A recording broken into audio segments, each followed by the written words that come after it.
If you could list on one hand some of the hardest games on the NES, Blaster Master would probably be included.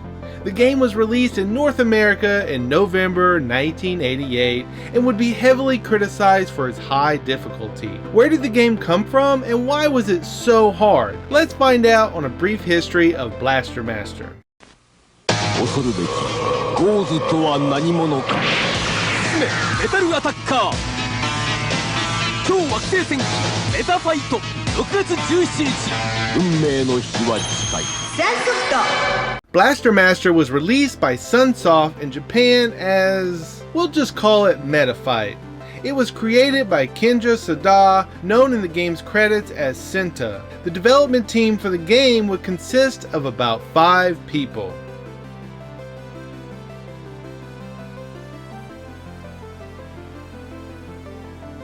The art designer Iwata would have the freedom to translate his original ideas directly into the game as far as the NES's graphical capabilities could be taken at the time, which by today's standards were very limited. He would say the goal was really to try and pull off the best graphics on the NES to date. Simple graphics were more or less the standard on the NES at the time, but I had this firm belief that it was possible to do something better, something prettier. I feel like we pulled it off and we were able to show what could be done on the NES. It left an impression around the office, and from what I've heard, the visuals influenced the work of other games that were later made by other NES developers as well.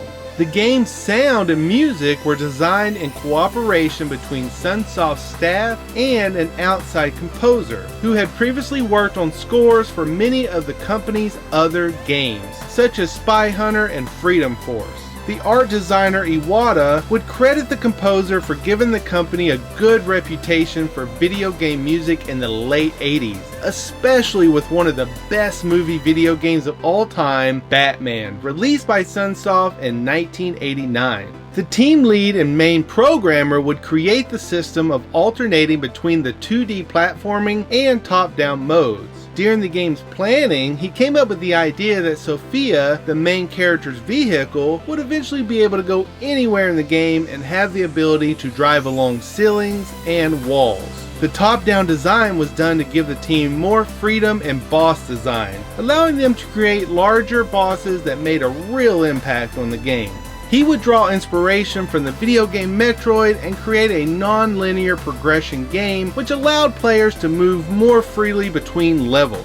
According to Iwata, we wanted the player to experience the feeling of excitement that comes from discovering something after endeavoring through a difficult search, which is why we composed a map that allowed the players to move freely between different areas. We really put a great deal of thought into the element of the game design, and I mean this in the best possible way, but we wanted the player to have to struggle. This explains why the game was so difficult. According to Iwata, the game would not sell well in Japan, which really upset the company and diminished the hope of a sequel on the NES. When the game was localized for the North America market, anime was not yet very popular, and so Sunsoft had the Japanese development team change the game's original plot elements to that of the main character Jason and his pet frog Fred. The name was also changed from Metafight to Blaster Master. The game would be very successful in North America, but it would be 10 years before Iwata would have any sense of the game's success.